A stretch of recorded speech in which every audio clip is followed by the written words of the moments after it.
ఇది వచ్చేసరికి మనకి ప్రోట్రానిక్స్ 8.0 వాయు లేటెస్ట్ అప్డేటెడ్ వర్షన్ అండి ఇది.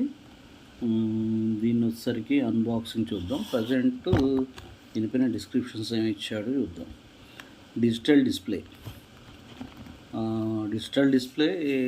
స్క్రీన్ పైన వస్తుంది. 22,000 mAh బ్యాటరీ, బిల్టిన్ బ్యాటరీ ఇచ్చేసాడు. దీన్ని మనం వచ్చేసరికి మొబైల్ ఛార్జింగ్ కూడా యూజ్ చేసుకోవచ్చు, ఎందుకంటే C type pin with charging port, అది యూఎస్బి పోర్ట్ ఇచ్చాడు. Cars, bikes, balls means footballs అలాంటి వాటికి రీఛార్జ్ చేసుకుంటాం కాబట్టి, ఎయిర్ ఇన్ఫ్లేటర్ కాబట్టి వాటికి పెట్టేసుకోవచ్చు. టైప్ సి ఛార్జింగ్ పోర్ట్ ఇచ్చాడు మనకి. సో మొబైల్స్ ఛార్జింగ్ కూడా మనకి పవర్ బ్యాంక్ కింద ఉపయోగపడుతుంది. మల్టీ ఫంక్షన్ నాజిల్స్ అని ఇచ్చాడు, అవి ఒకసారి చెక్ చేయాలి. LED lights with 2 SOS motives, అవి స్క్రీన్ మీద వస్తుంది. ప్రెజర్ డిటెక్షన్ అంటే ఆటోమేటిక్గా ఓల్డ్ వర్షన్స్లో కూడా 7.0, 4.0, 3.0లో ఉన్నాయి. ఆటో షట్ ఆఫ్, మనం యూఎస్బి పోర్టు యూఎస్బి ఇది కనుక తీసేస్తే సాకెట్, అది ఆటోమేటిక్గా ఆటో కట్ ఆఫ్ అయిపోయింది. దీన్ని ప్రజెంట్ అన్బాక్సింగ్ చేసి చూద్దాం.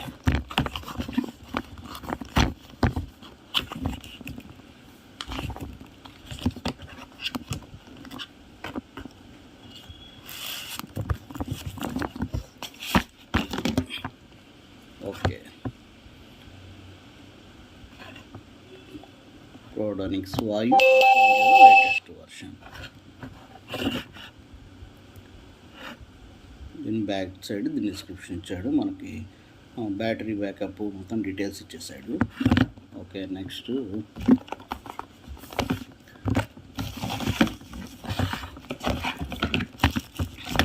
ఇంకో కిట్ ఇచ్చాడండి లోపల.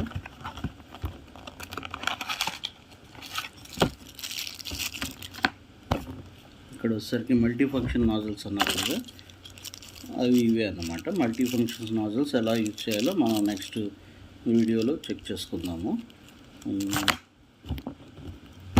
నెక్స్ట్ వచ్చేసరికి డిజిటల్ డిస్ప్లే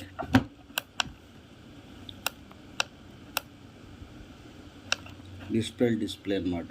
దీని మీద డిజిటల్ డిస్ప్లే ఇచ్చేస్తే హైయెస్ట్ కంప్రెసర్ సరే 36 ఇచ్చారు. మనకి PSI 0 చూపిస్తుంది. మనం టైర్కి కనెక్ట్ చేస్తే కార్ టైర్కి అది ఎంత ఉందో చూపించి మనం 35 దాకా మనం సెట్ చేసుకుంటాం.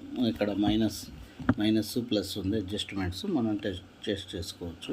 బట్ ఇప్పుడు ఇది టెస్ట్ చేయడానికి కూడా వద్దు, ఇప్పుడే కొత్త పీసు ఓపెన్ చేసాం కాబట్టి 3 hours మనం ఛార్జింగ్ పెట్టిన తర్వాత యూజ్ చేయాలి.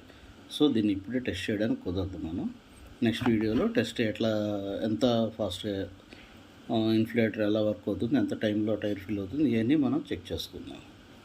Okay,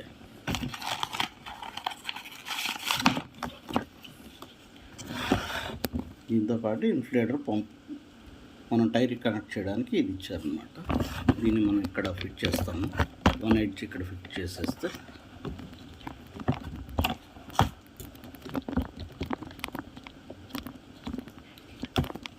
okay. నెక్స్ట్ ఇది మనం ఇంకొక ఎడ్జ్ నుంచి మనం టైర్కి కనెక్ట్ చేసుకుంటాం. ఇన్ఫ్లేటర్ దీన్ని పెట్టేసుకుంటాం. మన ఛార్జింగ్కి వచ్చేసరికి యూఎస్బిది ఇచ్చాడండి. ఒకవైపు సి టైపు, ఇక్కడ మనకి 2 సాకెట్లు ఇచ్చాడు.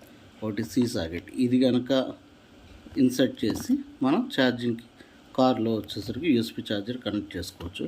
అలా కాకుండా ఇది తీసేసి మనం ఇక్కడ యూఎస్బి ఛార్జర్ కనెక్ట్ చేసుకుంటే మన పవర్ బ్యాంక్ మన ఛార్జర్కి మన మొబైల్కి పవర్ బ్యాంక్ కూడా యూజ్ చేసుకోవచ్చు అన్నమాట. నెక్స్ట్ వీడియోలో ఇది మనం రీఛార్జ్ చేసి బ్యాటరీ 3 hours ఛార్జ్ చేయమన్నారు. చేసిన తర్వాత ఒకసారి చెక్ చేసుకుందాం. Okay, bye, thank you.